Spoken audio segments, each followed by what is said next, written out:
9 de cada 10. ¿Por qué los desastres prefieren a Chile? Un podcast del Programa de Reducción de Riesgos y Desastres CITRIT de la Universidad de Chile. Conducen Daniela Smentevich y Natalia Silva. Hola, bienvenidos y bienvenidas al episodio número 6 de 9 de cada 10, porque los desastres prefieren Chile, un podcast dedicado exclusivamente para hablar, compartir y entregar información sobre la prevención del riesgo de desastres. Soy Daniela Smentevich y estoy junto a la seca Nati Silva. Nati, ya estamos en marzo, así que feliz año laboral, Nati. ¿Cómo estás? Muy bien, Dani, muchas gracias también para ti y para todos los colegas que nos escuchan. Recordar también que, claro, para el ámbito académico es un receso universitario, ¿cierto? Sí, así que por estuvimos eso saludo aquí de receso en febrero en la Universidad de Chile. Así es. A lo largo también de todo el país con las universidades también regionales y del resto también de acá de la región metropolitana. Dani, yo creo que estábamos un poco ansiosas, ¿cierto? A ver, sí. Yo siempre estoy ansiosa, pero... pero particularmente por este episodio, nuestro nuevo episodio de este podcast del programa CITRIT, porque pasaron muchas cosas, Dani, durante el mes de febrero. Pasaron muchas cosas en febrero, efectivamente, y si bien nosotros estamos felices y contentos de poder compartir con ustedes, lo cierto es que el tema de hoy es un tema doloroso. Febrero fue difícil. Por una parte se conmemoraron los 14 años del 27F, pero por otro lado tuvimos que enfrentar tristemente estos terribles incendios forestales que de alguna manera nos recordaron también lo que pasó el 27F. ¿No crees tú, Nati? Lamentablemente es la mayor cantidad de fallecidos que tenemos por un desastre justamente después del 27F. Como bien lo dice Dani, efectivamente y lamentablemente estos incendios forestales se han vuelto uno de los desastres con mayor mortalidad. Así es. Así que, claro, esta conmemoración de los 14 años del terremoto y tsunami del 27 de febrero del 2010, que dejó un lamentable saldo de más de 520 personas fallecidas, claro, nos hacen recordar algunas quizás falencias por un lado y también algunas mirar en retrospectiva también cuánto ha avanzado estos marcos institucionales y los cambios legales también que hemos venido revisando en los otros podcasts. Pero también cuánto nos falta, ¿cierto? ¿Cuántas tareas pendientes tenemos? Sí. Yo recuerdo que hubo mucha actividad de parte de todos los servicios públicos, de la sociedad civil y de las universidades con ocasión del 27F en su momento, y se hizo en la universidad un seminario en la Facultad de Arquitectura y Urbanismo, no recuerdo si el año 2011 o 2012, que se llamó Test 27F, y tenía la idea de, bajo ese nombre, el concepto, no la idea, el concepto del nombre del seminario, era que los eventos son test que son extremadamente severos. Lo que funciona y lo que no funciona muestra las grietas y genera los daños. Entonces son evaluaciones muy duras y yo creo que, claro, con este incendio hemos tenido una evaluación muy dura, ¿no? Como que la vida nos puso a prueba y ahora hay que sacar las cuentas, ¿no? De qué es lo que se hizo, qué es lo que no se hizo, cuáles son los desafíos y eventualmente cuáles son las responsabilidades. Y de hecho esto también se hizo para el 27F y se realizaron evaluaciones sobre el desempeño del Estado de Chile en temas de gestión de riesgo de desastre, en particular de terremotos. ¿Recuerdas, Nati? Totalmente, Dani, sí, me tocó revisar en detalle esas 75 recomendaciones que estas misiones interagenciales del Sistema de Naciones Unidas hizo en el territorio afectado. 3/4 partes del país resultaron afectados. Sí, fue enorme. Terremoto y tsunami. Y claro, y esas recomendaciones que en ese entonces obedecían a la estructura de los principios de acción del marco de acción de Hyogo, que estaba vigente en ese entonces, estructuraban estas recomendaciones al país desde temas de institucionalidad hasta temas de alertamiento temprano. Y hace poquito ahí también hicimos una publicación desde CITRIT haciendo alusión a estas recomendaciones y nos encontramos con que alrededor del 50% de ellas han sido abordadas a cabalidad. ¿Ya? Hay algunas que han sido abordadas de manera complementaria, diferente, porque obviamente hay un contexto también país diferente y un contexto que también... Claro. Ya no es lo mismo, mismo que había antes. Exacto. Sí, eso hay que reconocerlo, eso es así. Exacto. Entonces ahí ahí es interesante ver qué de esas recomendaciones que no se han cumplido, ver un poco qué ha pasado con ellas y si siguen siendo pertinentes para nuestros nuevos contextos, nuestras nuevas amenazas también. Esta evaluación, Nati, ¿cuándo la hicieron? Se hizo entre agosto y octubre del 2010. Fueron varios equipos de varios fondos y programas del Sistema de Naciones Unidas, acompañados de varios funcionarios públicos. O sea, algo bien multisectorial y multiorganizacional. O sea, es una evaluación hecha por distintas miradas. Totalmente. De sector educación, salud, infraestructura. Sí, totalmente, Dani. Entonces, estas 75 recomendaciones son bien diversas en términos de fortalecimiento comunitario, de temas de ayuda humanitaria, de temas de financiamiento necesario también específico para temas de reducción de riesgo, temas de institucionalidad. Y como te comentaba, varias de ellas se han ido cumpliendo, se han ido satisfaciendo también mucho antes de la promulgación de la ley. Sí, eso también es cierto. Hay que reconocer que con ocasión de esta evaluación hubo mucha movilización de parte de los servicios públicos por tratar de responder en la medida de lo posible con las herramientas que las normas de ese momento daban a las necesidades para no tener una circunstancia semejante a la del 27F. También recordemos que el Estado sufrió un gran golpe de credibilidad por el tema de la alerta. Entonces era necesario recuperar esa confianza, porque la pérdida de la confianza es extremadamente peligrosa, ¿no? Yo recuerdo como la gente ya no creía en lo que el gobierno decía, no se confiaban en las cifras de avance en reconstrucción, estaban realmente las confianzas muy quebradas y era muy difícil en ese sentido trabajar, y eso hizo que, claro, se pusieran todavía más las pilas para poder satisfacer de alguna manera estas necesidades y dar la cara a estos desafíos en su momento. Sí. Y de esta evaluación que ustedes han hecho ahora más recientemente sobre el cumplimiento de estas metas, Nati, ¿qué han concluido? ¿Cuándo hicieron ustedes esta evaluación?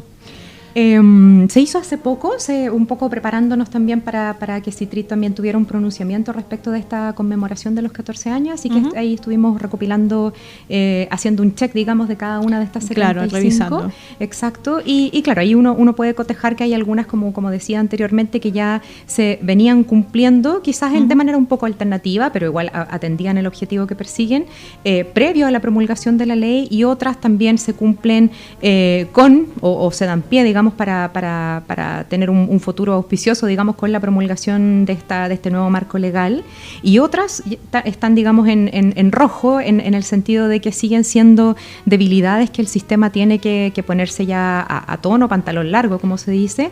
Y aquí vamos a conectar con nuestro tema, nuestro núcleo de conversación del día de hoy, porque lamentablemente son falencias que también se evidencian no solo en esta temporada de incendios forestales y en los incendios que afectaron a la región de Valparaíso, en varias comunas que ya vamos a revisar, sino que con las inundaciones, con los otros incendios forestales, con... ¿Y cuáles son estas debilidades que usted identificaron? A ver, nómbranos un par para que las conozcan nuestros auditores. Sí, mira, una de las principales que también nos sigue doliendo, porque también hay otros indicadores que se aplican en Chile y que también son bien latinoamericanos, como el IGOP también. Sí, claro. Son indicadores que siguen en falta, muestran un desarrollo muy incipiente en Chile. Uno de ellos, por ejemplo, tiene que ver con el tema de asignación presupuestaria. ¿Ya? El dinero. Tenemos fondos específicos. De hecho, la ley promete, de hecho, establece una obligación legal de generar la administración de un fondo que tiene que ver con el programa para la GRD, artículo 41, por ahí lo vamos a comentar también. Y todavía ese fondo no tiene platita. ese bolsillo está vacío. Si nos escucha alguien de la Dirección General de Presupuestos, por favor, DIPRES, claro, por favor. Ese tema, el tema financiero, y ojo acá, que es bien interesante, no es solo, sabemos que cuando hay emergencias, desastre y catástrofes, Chile tiene solvencia de alguna manera y se reconvierten los presupuestos y se reasignan para atender la emergencia, pero la idea es para la emergencia siempre hay, no estamos diciendo que no. Exacto, la idea es poder obviamente atender necesidades de mitigación, de prevención, de alerta y de las otras fases de este ciclo, sin dejar obviamente desprovisto todos esos avances y esas planificaciones, esos progresos, porque ocurre una emergencia que sabemos que va a haber. A ver, para la emergencia siempre ha habido, se ocupan los fondos de emergencia, también está el artículo de la Constitución, ¿no?, que permite la asignación presupuestaria, o sea, eso no está en discusión. Lo ideal es que no tengamos que gestionar emergencias y para eso necesitamos fondos. Exacto. Ahora, también yo me he dado cuenta, y creo que lo hemos conversado en otros podcasts, que también hay mucho fondo que se utiliza de manera poco asertiva, porque se entienden que son de materias distintas cuando en verdad estamos hablando de lo mismo. Entonces creo que es súper importante que todos los fondos que estén asignados a temas de seguridad o de sustentabilidad se entienda que también pueden contribuir y tributar a la reducción del riesgo de desastres, de tal manera que al momento de diseñar los proyectos o los programas para ejecutar esos presupuestos se entienda que pueden ser utilizados para esto. O sea, el fondo no tiene por qué decir glosa reducción del riesgo de desastres, sino que si dice glosa proyectos de sustentabilidad, perfectamente podemos incluir la temática de reducción del riesgo de desastres. O también si la glosa dice seguridad la seguridad también es un elemento de la reducción del riesgo de desastres, así que ahí hay que hacer una interpretación inteligente, a mi juicio, porque el tema es completamente transversal. Así es, Dani. Junto entonces con la falencia que en el ámbito de la dimensión financiera específica también para estos temas de reducción de riesgo. ¿En qué otra cosa estamos al debe? Sí, y aquí, bueno, se nos vuelve ya un denominador común, ¿cierto? Un factor subyacente con como digo yo, con negritas y cursivas ahí en mayúscula. Y subrayado y destacado con todas las luces en el fondo, que tiene que ver con la planificación territorial y la planificación del desarrollo. ¿Ya? Eso es algo que también ya en estas recomendaciones hace 14 años ya se diagnosticaron y se entregaron al gobierno y al Estado también para hacernos cargo, porque ya se estaba evidenciando la interrelación de considerar el riesgo en estos instrumentos, ¿cierto? Justamente. Tanto en los de planificación territorial como en los de planificación del desarrollo, de los que Chile adolece en general a multinivel, porque tenemos algunos, los pladecos principalmente. Mucha exposición a la amenaza. Exacto.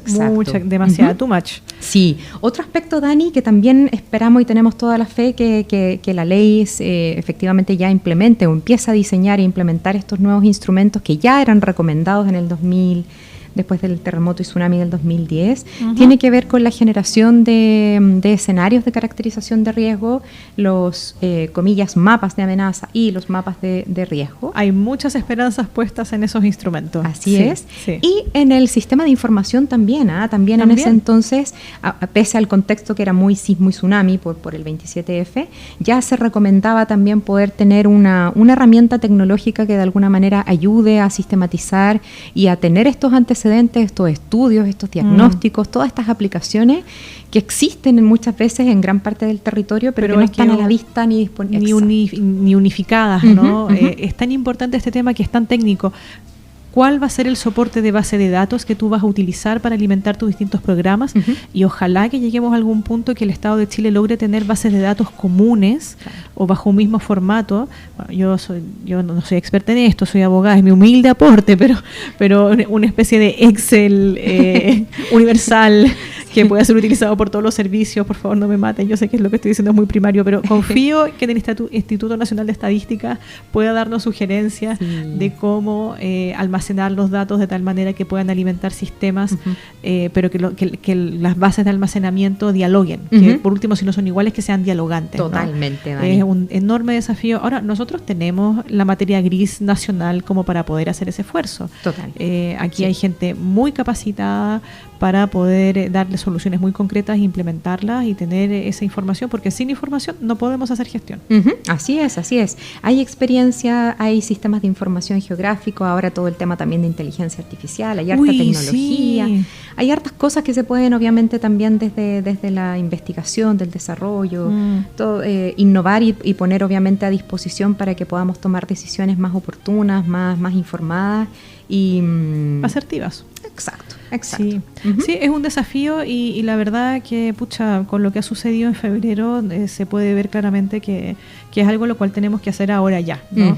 Tenemos que pasar a la acción porque la cantidad de fallecimientos que tenemos que lamentar, yo creo que no le hacen justicia a las capacidades de este país. Totalmente. Tenemos, lamentablemente, según las últimas informaciones que ha dado el Servicio Médico Legal, esta grabación se está haciendo al día 6 de marzo del 2024, tenemos que lamentar 134 fallecidos, de los cuales solo 7 restan por identificar y 106 ya han sido entregados a sus familias.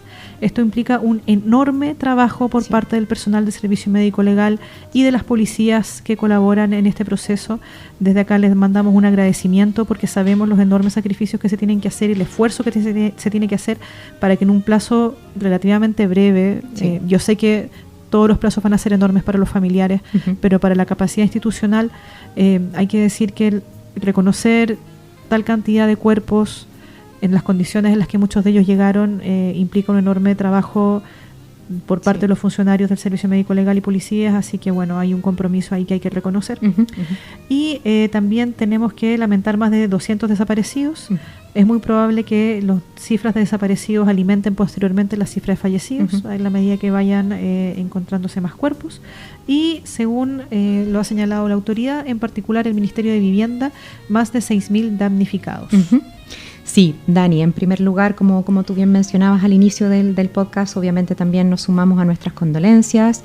CITRIT sacó un comunicado también en los días del duelo nacional, por lo tanto ahí también hay un fuerte abrazo a todos los familiares que han perdido a sus padres, a sus hijos, a sus hermanos, etcétera. A sus familiares, sus seres queridos, su hogar también. Totalmente, es muy triste la situación que lamentablemente estamos ya viendo con un periodo de recurrencia casi anual. Esto pasaba 2014, 2017, pero ya estamos viendo que todos los años tenemos incendios forestales o estructurales o de interfaz de estas magnitudes, lo cual es efectivamente, son cifras muy importantes y como tú bien dices, yo creo que eso es bien interesante de analizar.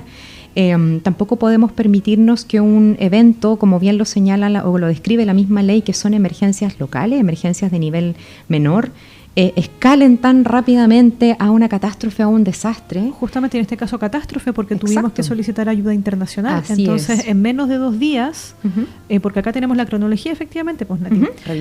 Revisémosla para ver de lo que estamos hablando. A ver, el viernes 2 de febrero se iniciaron 4 focos que posteriormente se multiplicaron a 8 en los sectores de Villa Alemana, Quillota, Quilpué, Viña del Mar y Limache. Ante esto, la Presidencia de la República convoca al COGRID nacional.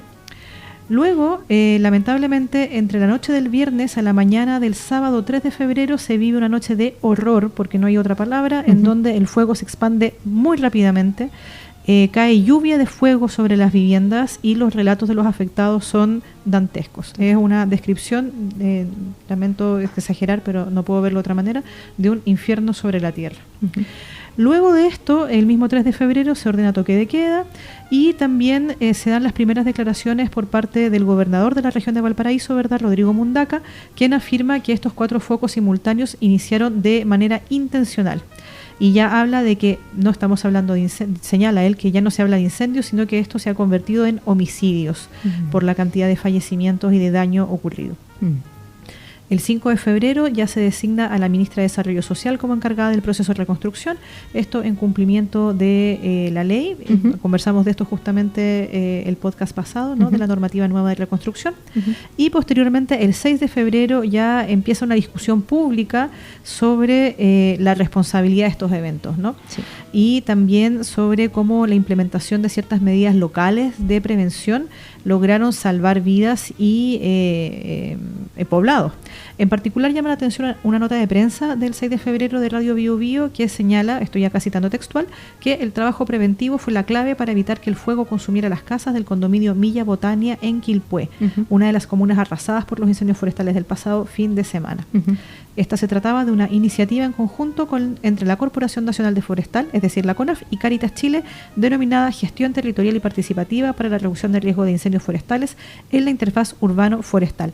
De hecho, esto fue muy impresionante, la fotografía era muy impresionante porque estaba todo quemado, excepto Villa el lugar Botania, donde está ubicada Villa Botania. Y eso era, bueno, una imagen habla más que 1000 palabras.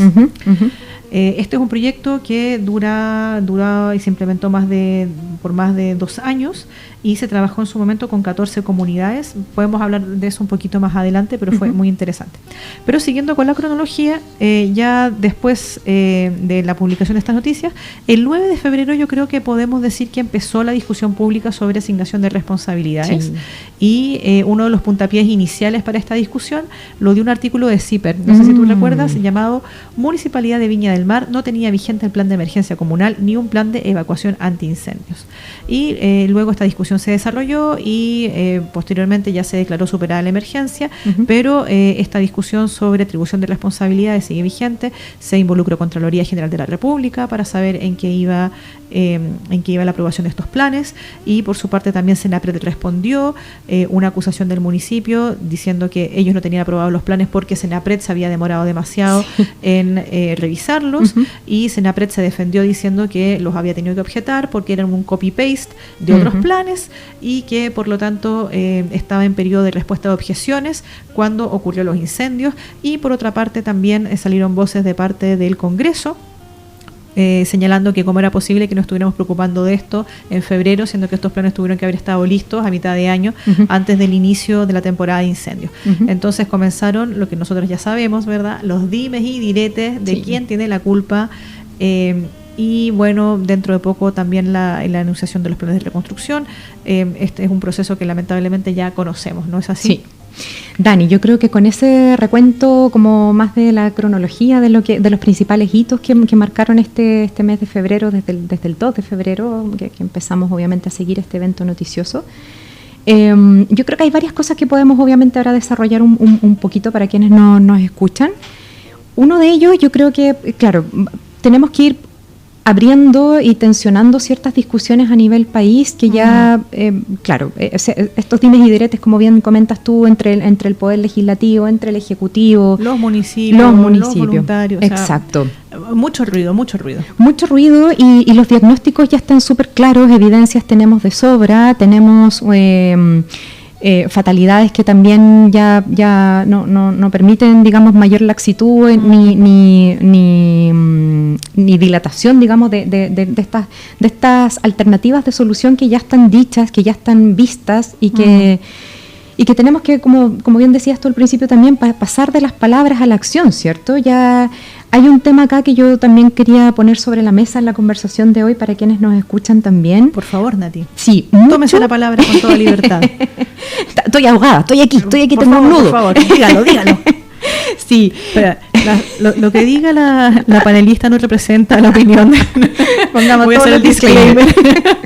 Sí, ya, pero a ver, desahóguese. Sí, creo que es muy importante también que, aquí ya me voy a ir un poco más a otra escala, pero es interesante que discutamos efectivamente a nivel país, a nivel sistémico, qué tipo de gobernanza tenemos para reducir este riesgo de desastres, de la cual muchas veces hablamos de manera muy liviana, y que tendemos a traducir como si la gobernanza básicamente se agotara por el cumplimiento de las obligaciones del marco legal. Bueno. Sí, hay un primer tema, Dani, y lo otro que a mí también ya hace rato que me preocupa también mucho, hay una especie de sensación y este efecto como placebo que también genera a todo público, partiendo por nuestras autoridades, con la sola aprobación de un plan. ¿Cierto? Claro, ya cumplí, marqué mi tarjeta. Sí. ¿Cuál es el problema? Exacto, pero ya sabemos es irónico.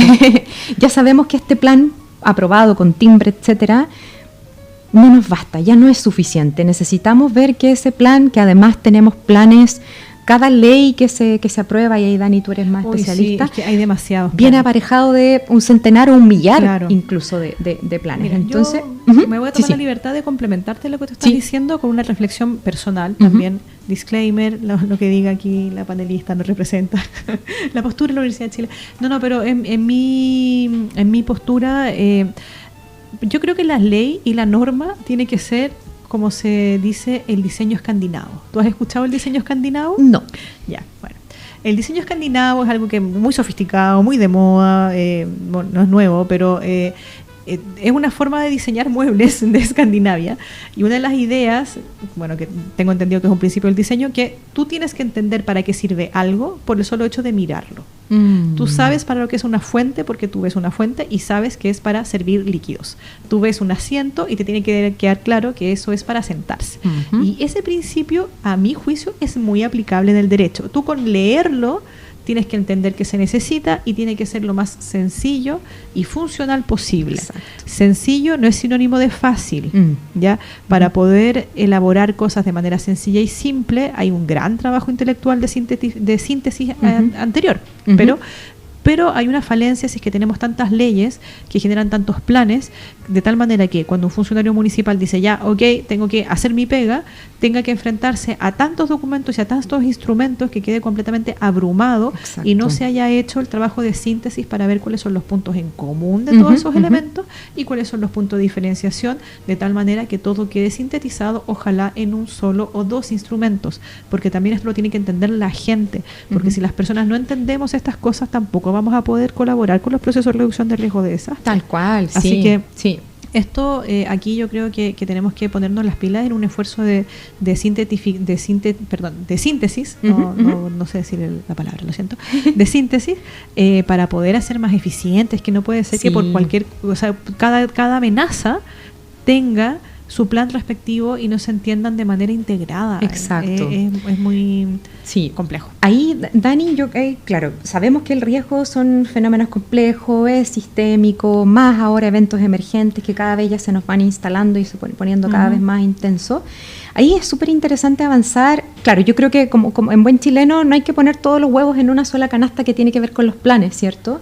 Y el caso de comunidad o de la Villa Botania, que es este caso del programa de comunidades preparadas que tiene CONAF a partir del 2015, se suma a otros casos del programa El Quiero Mi Barrio, del MIMBU, y hay otros también más que hacen también en conjunto con organizaciones de la sociedad civil. Y acá yo creo que hay que apuntar en varias direcciones, en varias escalas territoriales, en varias escalas temporales, porque sabemos que toda la tramitación legal, sabemos que las modificaciones de la Ordenanza General de Urbanismo y Construcción, sabemos que la formulación de los planes reguladores comunales o interregionales demoran, incluso demoran 10 años en promedio algunos. Sí. Por lo tanto, no podemos esperar que esos tiempos, incluso con urgencias que se les ponen cada cierto tiempo, nos solucionen estas que son del día a día, estas emergencias o estos eventos que son del día a día. Aquí hay que caminar y mascar chicle al mismo tiempo. Por lo tanto, en esta dirección como de la macroescala, por decirlo así, entre el Ejecutivo, el Legislativo, etcétera, la planificación, aquí también hay que avanzar fuertemente con el tema de la comunicación, también la comunicación y también la preparación comunitaria. Ya, o sea, hay ejemplos concretos de cómo esta capacidad de autoorganización, cómo la generación, fortalecimiento de capacidades, incluso sin la formación y sin una plantilla, las propias comunidades cuando se organizan saben cuáles son sus debilidades, sus vulnerabilidades, saben cuáles son sus capacidades.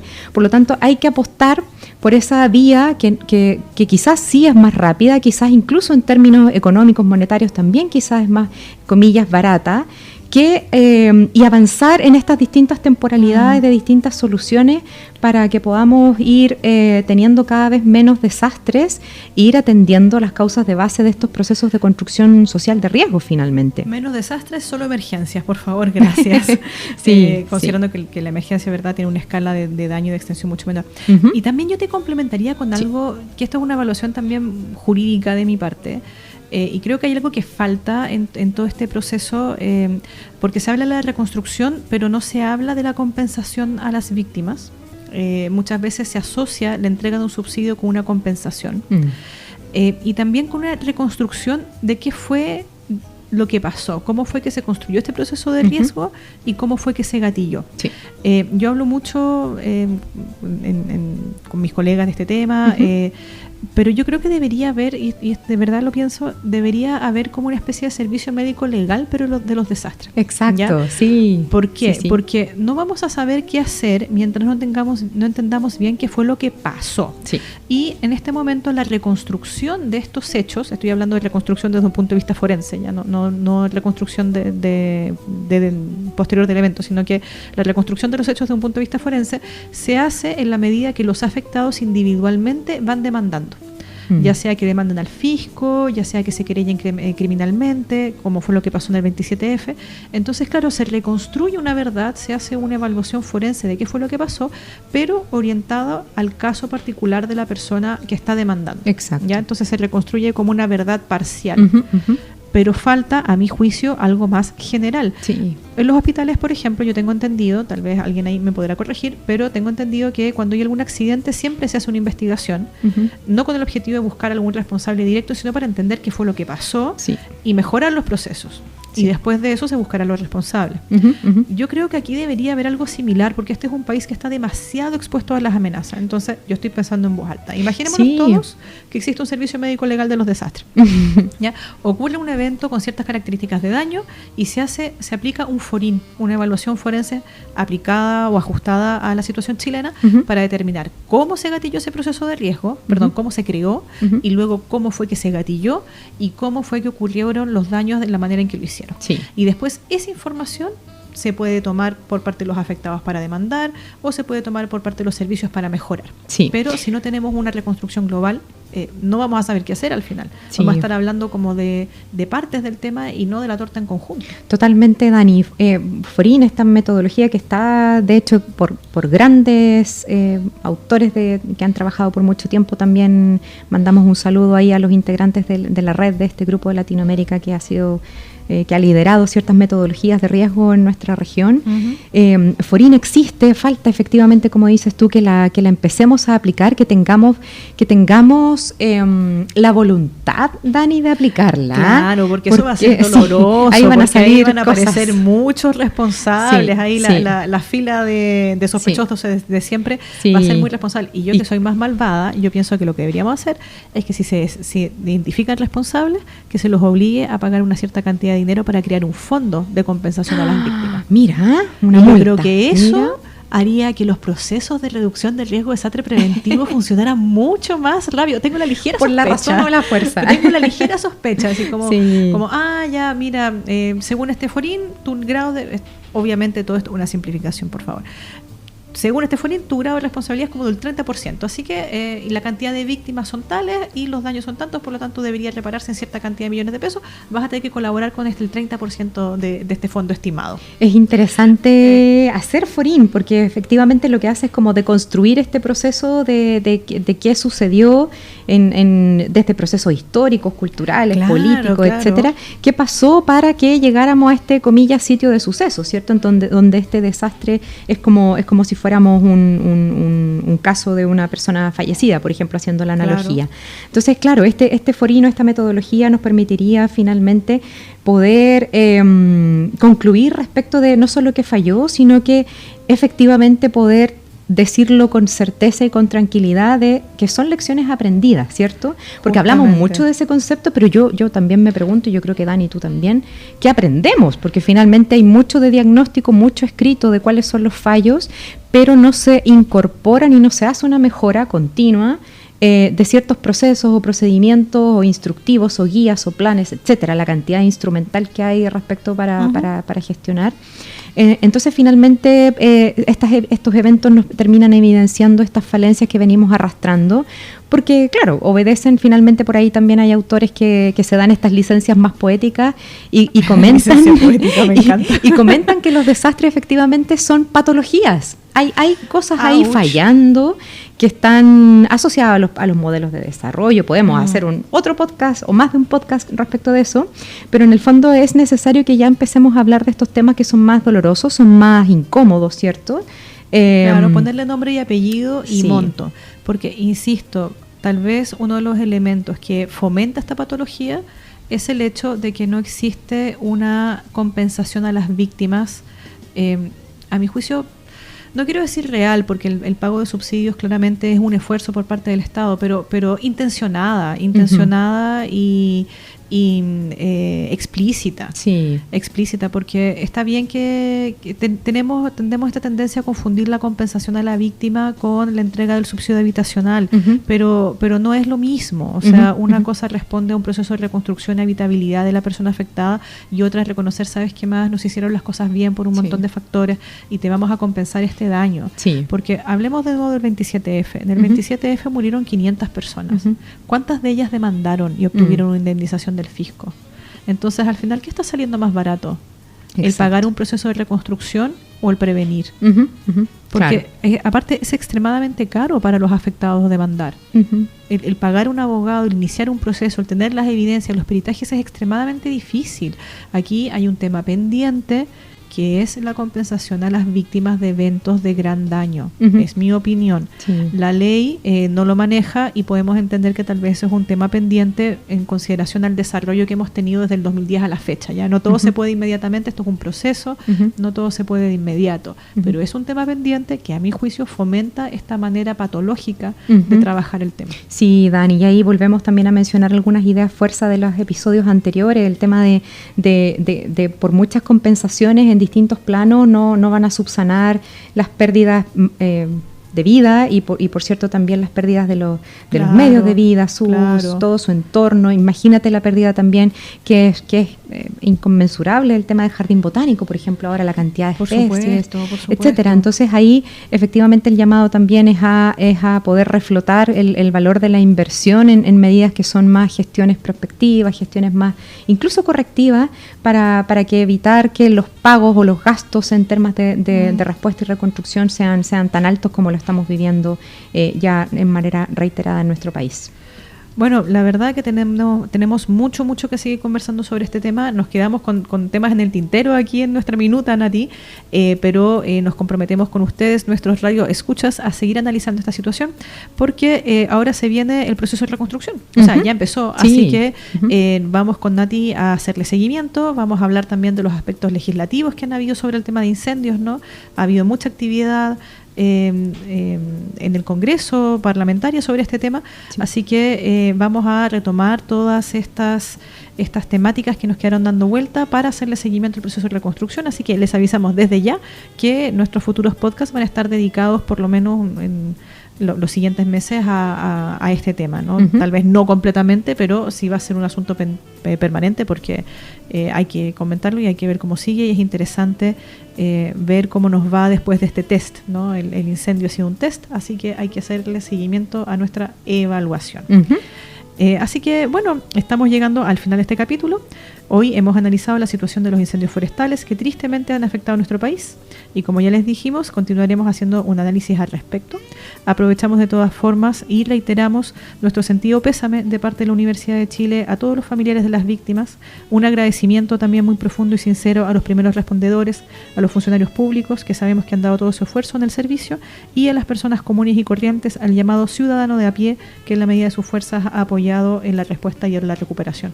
Así es, Dani, nos sumamos a eso y bueno, ahí estaremos conversando, como bien dices tú, en el siguiente episodio de haciendo seguimiento a este periodo, a este proceso de recuperación y a otros más que también están en cursos, porque no olvidar que este febrero no solo fue la región de Valparaíso la afectada, tuvimos también ahí otros eventos en otras regiones y cómo se van poniendo en tensión las capacidades de este sistema que tiene que ir poniéndose a tono, sabiendo que no son infinitas, por cierto, pero sí hay que atender el principio de escalabilidad que el mismo sistema también nos mandata. Justamente. Claro, siempre van a haber acá procesos de reconstrucción porque 9 de cada 10 prefieren Chile.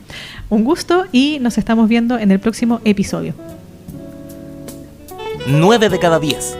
¿Por qué los desastres prefieren a Chile? Un podcast del programa de reducción de riesgos y desastres CITRIT de la Universidad de Chile.